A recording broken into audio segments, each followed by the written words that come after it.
In Cyprus, a 9,500-year-old tomb was discovered where a man was buried alongside a cat. Wild cats are not naturally found in Cyprus or in tombs, suggesting they were intentionally brought there by boat. This discovery indicates that the domestication of cats may be much older than initially thought. The exact duration of the human-cat relationship is uncertain, but Neolithic clay inscriptions from about 10,000 years ago suggest that cats played an important role for humans and likely lived in close proximity to us for thousands of years before becoming domesticated, essentially domesticating themselves.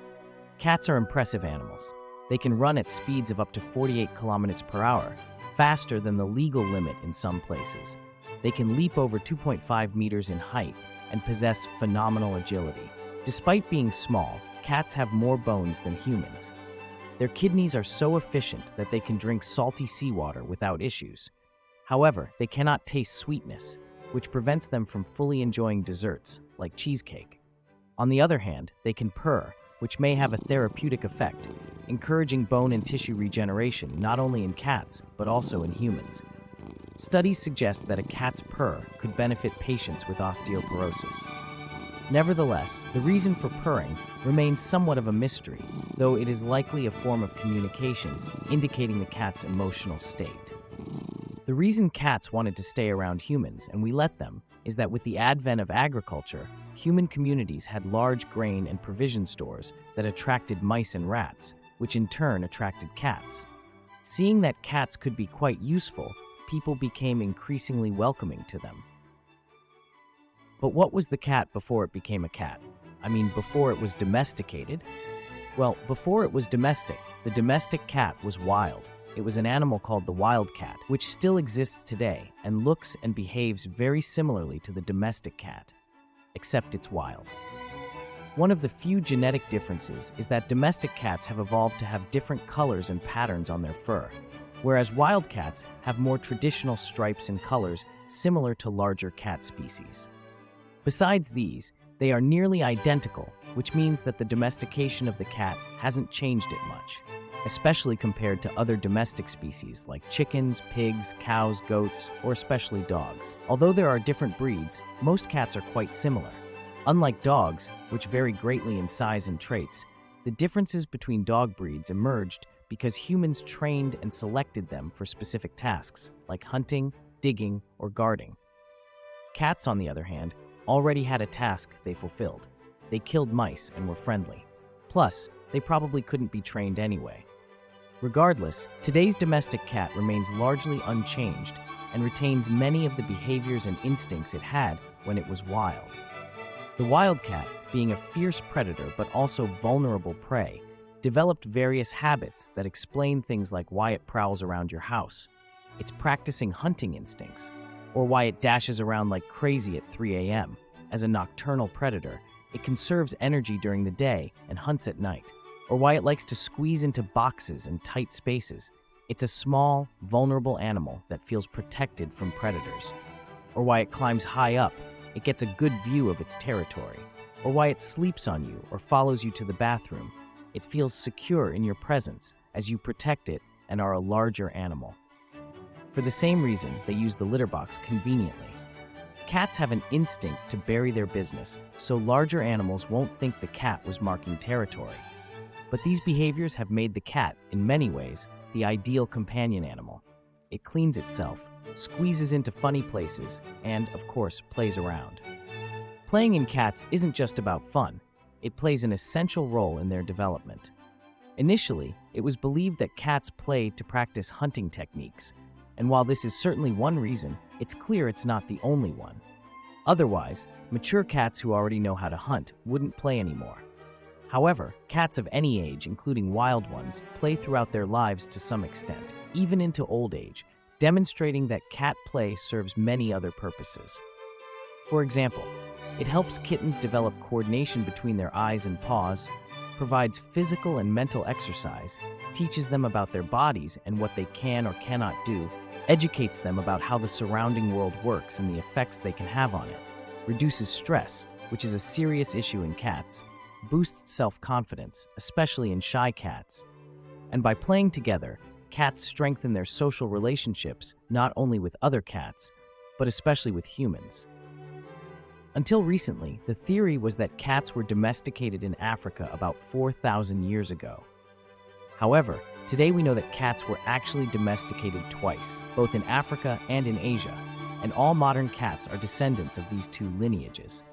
Legend has it that one day, a samurai lord passing by a temple was caught in a storm and took shelter under a tree. He noticed the temple's cat sitting at the entrance, beckoning him inside with its paw. Intrigued, the samurai approached the cat, and at that moment, the tree he was standing under was struck by lightning. Grateful that the cat had saved his life, the samurai became the temple's benefactor, repairing and improving it. Since then, the cat beckoning with its paw has become a symbol of luck worldwide, commemorated today by mechanical figurines placed at entrances. At least, that's what the legend says. In a train station in Japan, there was a cat who served as station master. Seriously, she was an official employee, complete with a hat and everything. They paid her in cat food, and her main duty was to greet travelers. In Alaska, there's a small town where until recently, the honorary mayor was a cat named Stubbs. Of course, it was mostly a symbolic position since the town didn't have a mayor in the traditional sense. It was more of a district. Nonetheless, Stubbs served the role with honor and attracted around 30 to 40 tourists per day.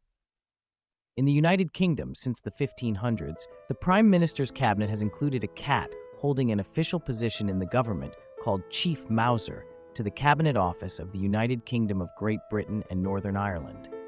Currently, the office is held by a cat named Larry, whose Wikipedia page is more detailed than many celebrities. Officially, Larry's duties include greeting guests at the door, conducting security inspections, and testing the quality of furniture for sleep purposes. Cats have ventured into space, but only one returned safely. Felichette is the sole surviving cat astronaut who safely returned to Earth, although she was euthanized 2 months later for research purposes.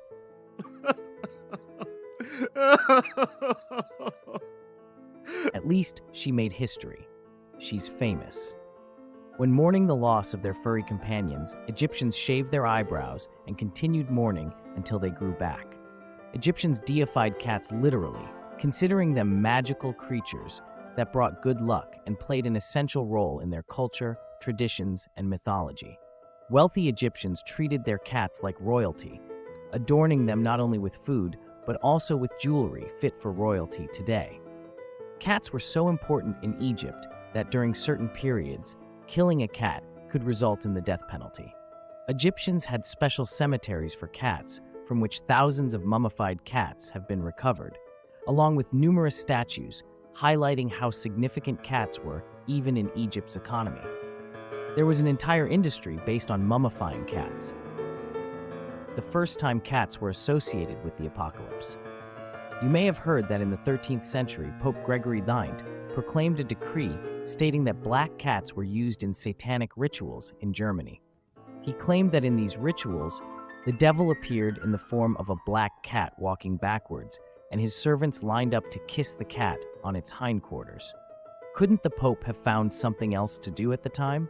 It's said that the Pope's decree led to the killing of cats throughout Europe, which resulted in an explosion in the rat population, leading to the bubonic plague and death, the death of hundreds of millions of people, all because a certain Pope Gregory didn't like cats.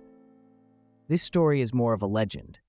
It's true that Pope Gregory proclaimed a decree, but it mainly concerned satanic cults in Germany, and the cats mentioned were just a small part of the madness, and he never encouraged people to kill cats. And even if people on their own were inspired by the Pope and would have killed them, it would not have mattered because cats are incredible survivors and almost impossible to eliminate. Plus, the bubonic plague had already killed tens of millions of people in Asia, and they had a lot of cats there. This does not mean that there are no historical moments where cats have been treated horribly. In Belgium, there is a festival in which cats are thrown from the tower of the cathedral to expel spirits or something. And in Paris and other places in Europe, burning cats was a form of entertainment, with street performances in which dozens or hundreds of cats were burned alive in front of an audience. Atrocities were often justified by the fact that in the Middle Ages, cats did not have the best reputation, generally being strongly associated with the devil. Pope Gregory didn't help their image, and later, Pope Innocent VIII declared that the cat is the preferred animal of the devil and an idol for witches. It's hard to say why this association between cat and devil emerged, but it probably has to do with several factors. Cats are mysterious animals, active at night when we sleep. They hide in dark and tight places, lurk, attack suddenly, and a medieval writer noted that cats play with their prey, much like the devil plays with sinners. However, perhaps the most obvious similarity is their eyes, which sometimes glow diabolically at night. And of course, cats have vertical pupils. And who else has vertical pupils? Well, Satan. Some say it's related to the fact that vertical pupils are a feature found in small predators that live close to the ground and evolved to help them, among other things, accurately estimate the distance to their prey. Or simply put, it's Satan. But there have always been plenty of people who loved and cared for cats. Before the fall of the Roman Empire, around 60 BC, although not officially recorded, it is noted how a Roman was lynched by a crowd for killing a cat. Throughout history, there have been important people who loved cats, like Florence Nightingale, Isaac Newton. Legend has it that he invented the cat flap to allow his cats to come and go without interrupting his experiments, Nikola Tesla, or Ernest Hemingway. In the 1930s, Hemingway received a six-toed cat as a gift from a ship captain. The author fell in love with the polydactyl cat and adopted others. Today, at his memorial home in Key West, Florida, there are over 50 cats, mostly with 6 toes, many descendants of Snow White. There have also been historical figures who disliked cats, such as Vladimir Lenin, Nero, Ivan the Terrible, Pol Pot, and Hitler. It seems there's a pattern here, but regardless of what the world thought of them, those who have cats know that they are not always very interested in our opinions. Cats mind their own business and spend about 70% of their time sleeping, roughly 16 to 17 hours a day. They sleep so much that by the age of 10, they will have been awake for only about 3 years. During their waking hours, they spend about 25% grooming themselves and another 25% playing. In the 1960s, the CIA launched a project aimed at using cats as spies. The felines were implanted with microphones and radio transmitters in the hope that they would roam around the Russian embassy and eavesdrop on something important, but the project failed. The $20 million program was eventually abandoned because cats were too difficult to control and were not effective as spies. Instead, they turned out to be good anti-spies. In 1960, at a Dutch embassy in Moscow, the Siamese cats of the ambassador were scratching and rubbing against a wall. Suspecting that the cats sensed something there, the wall was broken open, revealing 30 tiny microphones. In 1996, in Brooklyn, New York, there was a fire in an abandoned garage. Firefighters were called to extinguish the fire, and one of them noticed a cat carrying her kittens one by one from the burning building. The cat made 5 trips to save her kittens. Her whiskers and facial fur were badly burned, and her eyes were sealed shut. After bringing them all out, she touched each one with her nose to make sure they were there, then collapsed. The firefighter took the cats to a veterinarian where they were saved, and their story made headlines worldwide, leading to thousands of letters from people wanting to adopt the heroic cat and her kittens. The whiskers of a cat are one of its most iconic features. However, cats don't just have whiskers on their muzzle. They also have them above their eyes, around their ears, and even on the back of their hind legs. These whiskers play an essential role for cats, acting almost like an extrasensory organ, or radar. They help cats detect their surroundings, vibrations, air currents, and navigate easily or detect potential dangers. The whiskers around the muzzle are generally as wide as the cat's body, serving as a guide to know where they can fit through or not. When a cat communicates with us, some behaviors have specific meanings.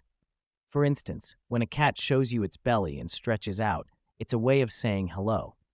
However, this is not an invitation to pet its belly because it's a sensitive area for cats. Similarly, if a cat blinks slowly near you, it's a sign of affection. In the feline world, closing their eyes around someone is the ultimate sign of trust. If you want to show your cat that you love her too, you can blink slowly at her, and she will understand. Meowing in nature, on the other hand, is something that kittens do when they are small. Adult cats rarely meow at each other. They reserve this vocalization for humans. It's believed that they learn to meow to get our attention because it's the most effective way to communicate with us. Cats walk by moving both legs on one side and then both legs on the other side, a gait shared only with camels and giraffes among mammals. Others typically move their legs diagonally, simultaneously. In terms of records, the oldest cat lived to be 38 years old. The loudest purr recorded was 68 decibels. The longest cat in the world measures 1.20 meters. The tallest stands at 48 centimeters shoulder height, and the longest cat tail measures 44 centimeters. However, the most tricks performed by a cat in 1 minute are 24, achieved by Dija. Regardless, cats have seen it all. From god to devil, they have spanned the full spectrum of human morality. 99% of all species that ever existed are now extinct. All the animals alive today are here because they have adapted and developed special abilities to survive and perpetuate their species. Each living animal today is a master in its own way, and among them, the cat is a master at charming humans. Of all the animals that have come to dominate life on this planet through strength, speed, and violence, the cat has won the game of evolution through love. And that's pretty cool.